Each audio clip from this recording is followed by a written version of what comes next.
हासिल कर सकता हूं। मेरी नहीं है, कानूनन मेरी नहीं है, श्रद्धा भाव से मेरी नहीं है, और वह वस्तु मेरे होना भी नहीं चाहती, लेकिन मेरे में बल है, मैं उसको अपनी कर सकता हूं। इसे बोलते डाकू।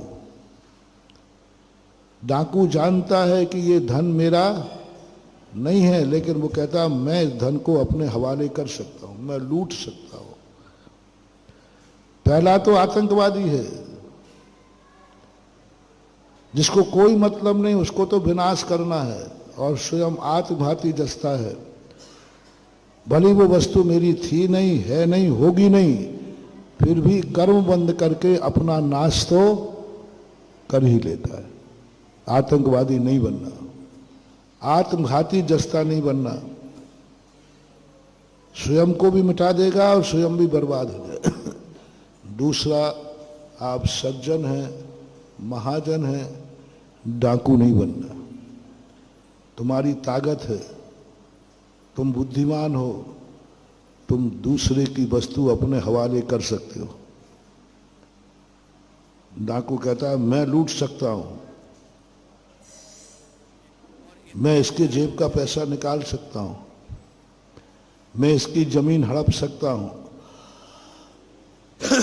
मैं इस स्त्री को उठा सकता हूं, मैं जो चाहूं वो कर सकता हूं। किसी की भी वस्तु हो, मेरे लिए कोई पाबंदी नहीं। मैं बलवान हूं, मैं शक्तिमान हूं, मैं राजा हूं, और कोई शक्ति मुझे नहीं।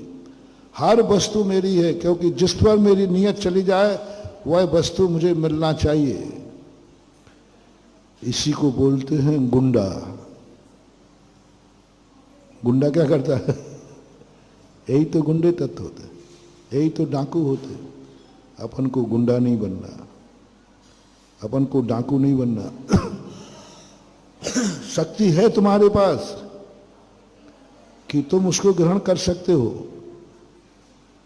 नहीं। पराई वस्तु को मैं ग्रहण नहीं करूंगा, पराई वस्तु को मैं लूटूंगा नहीं। मेरे में समर्थ है लूटने का, लेकिन नहीं लूटूंगा। महावीर ने सबसे पहले दूसरा नियम दिया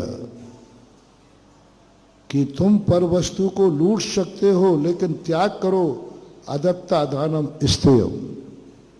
मैं ऐसी चोरी नहीं करूंगा, मैं किसी की जायदाद नहीं हड़पूंगा, मैं अपने कब्जे में नहीं लूंगा, और लेने का मैं विचार भी नहीं करूंगा।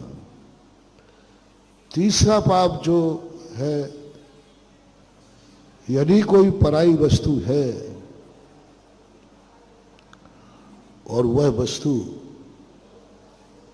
मुझे मिल रही है, खुशी खुशी मिल रही है,